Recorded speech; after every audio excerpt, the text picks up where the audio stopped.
Hello everyone, welcome back to my channel. दोस्तों, ये video मेरा बनाने का मकसद सिर्फ़ और सिर्फ इतना है कि जो लोग फ्रेशर हैं या जो लोग अभी तक गल्फ़ कंट्रीज़ में नहीं आ पाए, तो यहाँ पे आने के लिए क्या क्या आपको जुगाड़ करना पड़ता है, ये भी मैं सोचा कि एक वीडियो बना दूँ। क्योंकि बहुत सारे लोग हैं जिनको बहुत ज़्यादा कन्फ्यूज़न है, उन्हें नहीं पता है अभी भी कि यहाँ आने के लिए क्या क्या जुगाड़ भी करना पड़ता है। और मैं ये बता दूं कि हो सकता है कि ये वीडियो बाद में मैं इस वीडियो को हटा भी सकता हूं, क्योंकि ये इन्फॉर्मेशन वैसे नहीं देना चाहिए। लेकिन फिर भी आप लोग एक जो लोग फ्रेशर हैं, जो लोग गल्फ़ में आना चाहते हैं, जो लोग अभी तक नहीं आए, तो कोई सही तरीक़ा से नहीं बता पाता है या उनको गाइड नहीं मिल पाता है, तो मैं सोचा कि एक उनको भी सब कुछ नॉलेज देना चाहिए ताकि उन्हें भी पता चले। बहुत सारे लोग हैं जिनको आइडिया नहीं मिल पाता है क्या क्या जुगाड़ कैसे करना होता है, क्या करें।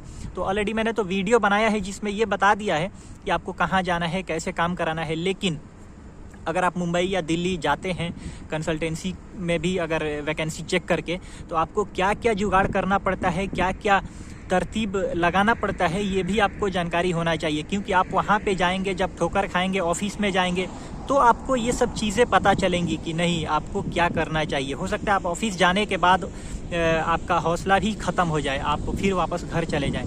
तो इसीलिए मैं आपको बता दे रहा हूँ। और इंशाल्लाह मेरा जो वीडियो है रिगार्डिंग मैं कैसे ओमान में आया, मेरा क्वालिफ़िकेशन क्या है, ऑलरेडी मैंने थोड़ा बहुत तो कमेंट में बताता हूँ कि मैं क्या काम करता हूँ। लेकिन मेरा काम कैसे हुआ, क्या क्या मैंने कोर्स किया, सब कुछ डिटेल इंशाल्लाह बहुत ही जल्द मेरा वीडियो आने वाला है। तो उससे पहले मैं सोचा कि ये एक वीडियो बना दूं, क्योंकि इसमें जो मैंने ये चीज़ें जो बताना है मुझे कि क्या क्या जुगाड़ करना पड़ता है, तो ये लगभग सभी लोग करते हैं। चाहे गल्फ़ में जितने लोग भी आते हैं काम कराने के लिए, जो लोग दिल्ली में या मुंबई में जब जाते हैं, तो ये सारे लोग ये जुगाड़ लगाना ही पड़ता है, क्योंकि आपके पास दूसरा चारा नहीं है। तो ये क्या चीज़ें हैं, क्या आपको जुगाड़ लगाना है, आप सोच रहे होंगे मैं बता क्यों नहीं रहा हूँ। तो बहुत ही जल्द मैं आपको अभी बता देता हूँ।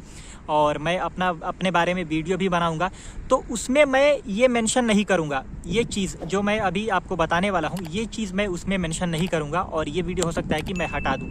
तो ये इसीलिए मैं सोचा कि आपको एक अलग से ये वीडियो बना दूँ, ताकि अगर मैं अपने बारे में जो वीडियो बनाऊँगा तो उसमें आप ये ना सोचें कि वो वाला चीज़ मैंने मेंशन क्यों नहीं किया।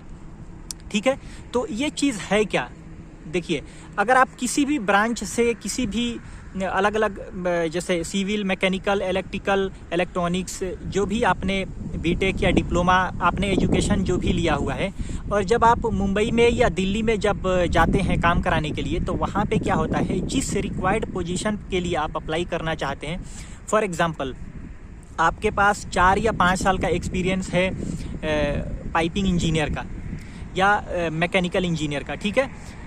तो अब आप जब मुंबई में जाते हैं, तो वहाँ जाने के बाद क्या होता है, देखिए, बहुत सारे लोग हैं जो लोग इंडिया में काम किए हुए हैं, लेकिन कंपनी क्या करती है, जो छोटे मोटे कॉन्ट्रैक्टर लोग हैं, वो लोग आपको एक्सपीरियंस सर्टिफिकेट भी नहीं दिए रहते हैं। तो मान लीजिए आप 2012 या 2015 या 2016, 17, 18 जो भी आप पास आउट हैं, तो अगर आप उसके बाद काम किया हुआ है, कोई कॉन्ट्रैक्टर आपको सर्टिफिकेट नहीं दिया है, तो बिना एक्सपीरियंस आप शो किए तो गल्फ़ कंट्रीज़ में नहीं आ सकते हैं। तो बहुत सारे लोग हैं जो काम नहीं भी किए हैं, वो लोग भी एक्सपीरियंस सर्टिफिकेट शो करते हैं। तो ये एक प्रोसेस है, यानी बिना आपने काम किया है लेकिन आपके पास सर्टिफिकेट नहीं है, तो आपको इंटरव्यू के लिए पहले तो सीवी शॉर्ट लिस्टिंग होता है। मान लीजिए क्लाइंट को चाहिए कि 5 साल का मिनिमम एक्सपीरियंस होना चाहिए, चाहे आप एक piping supervisor, electrical engineer, civil engineer, criteria है कि 5 साल का experience as a civil engineer चाहिए क्लाइंट को। आप वहाँ पे जाते हैं, मान लीजिए आप जिस कंपनी में काम किए वो आपको सर्टिफिकेट नहीं दिया, तो आप क्या करेंगे। तो इसके लिए ये जुगाड़ करना पड़ता है, यानी सर्टिफिकेट किसी न किसी कंपनी का बनवाना पड़ता है। तो मैं सोचा ये चीज़ें और भी आपको क्लैरिफाई हो जाएगा कि वहाँ जाने के बाद आपको क्या क्या करना पड़ता है। तो बहुत सारा अलग अलग, जैसे मैकेनिकल में मान लीजिए आपने एज ए मैकेनिकल इंजीनियर काम किया, लेकिन आपके पास वो सर्टिफिकेट नहीं है, तो कहीं ना कहीं से आपको जुगाड़ करना पड़ेगा। और वो जो जुगाड़ करना होता है, वो आप एक बात याद रखिए कि कोई छोटी मोटी कंपनी जैसे होती है जिसका उतना नेट पे भी नाम ना हो, कोई बड़ी कंपनी का नहीं, छोटी मोटी कंपनियों का ये बनवाना चाहिए, ताकि जब कभी हो सकता है कि वेरिफिकेशन हो जाए तो बड़ी कंपनियां क्या होता है कि आप मान लीजिए कोई बहुत बड़ी कंपनी में का बनवा लिए, तो मान लीजिए आपने बनवा लिया और बनवा करके किसी बड़ी कंपनी का, और आप गल्फ कंट्री में आ जाते हैं, लेकिन आप जिस कंपनी में आते हैं हो सकता है कि उस कंपनी को काम देने वाली वही कंपनी हो।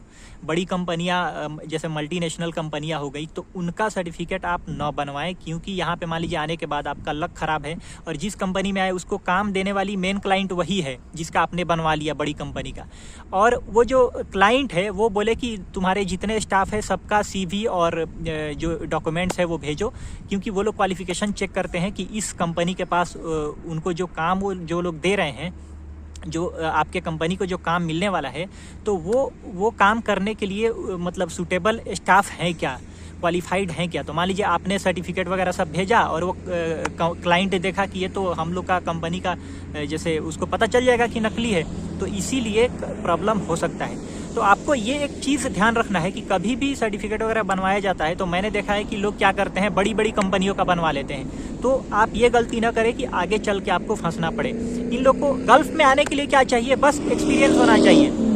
इनको उतना ध्यान नहीं कि आपने कौन से बहुत बड़ा कंपनी में काम किया, क्या किया, वो मतलब नहीं है। आपका जो एक्सपीरियंस 5 साल होना चाहिए, तो 5 साल का बस छोटी मोटी का बनवा लिए और इंटरव्यू में आपको बैठने का चांस मिल गया, आप इंटरव्यू क्रैक कर गए, बस आपका सैलरी जितना लगना है उतना ही लगेगा। ये नहीं है कि बहुत बड़ा कंपनी का बनवा लेंगे तो उससे आपका सैलरी ज़्यादा मिल जाएगा।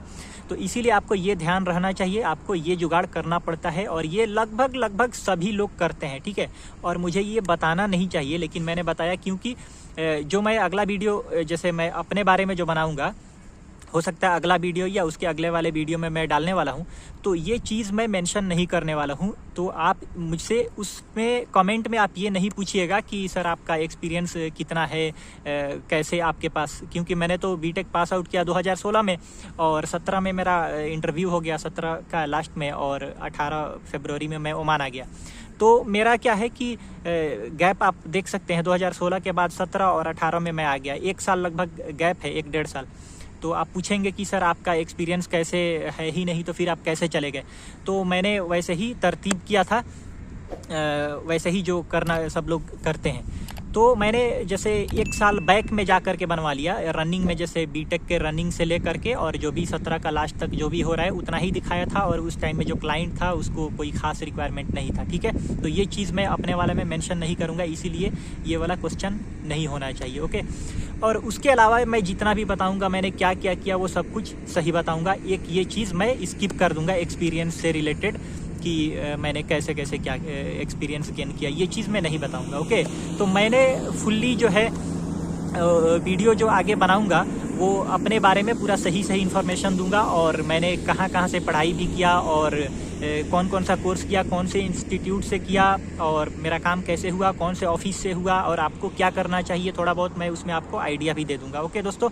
तो मुझे उम्मीद है कि आपको ये वीडियो बहुत ही, जो लोग खास करके अभी तक गल्फ कंट्रीज़ में नहीं आए उनके लिए बहुत ही हेल्पफुल वीडियो रहेगा, ओके दोस्तों। Thank you very much. तो दोस्तों इसमें एक और चीज़ मैं मेंशन कर दूं कि मान लीजिए आप एक मैकेनिकल इंजीनियर के पोजीशन पे काम किए, लेकिन अगर इंटरव्यू आ गया, यानी जो रिक्वायरमेंट आया है पाइपिंग इंजीनियर का, तो अब आप क्या करेंगे, उसको चाहिए 5 साल का पाइपिंग इंजीनियर का एक्सपीरियंस होना चाहिए, और आपके पास मैकेनिकल इंजीनियर का आपने पोजीशन पे काम किया है, लेकिन पाइपिंग में आपने काम किया है, लेकिन आप एज ए पाइपिंग इंजीनियर का आपके पास डेजिग्नेशन सर्टिफिकेट नहीं है।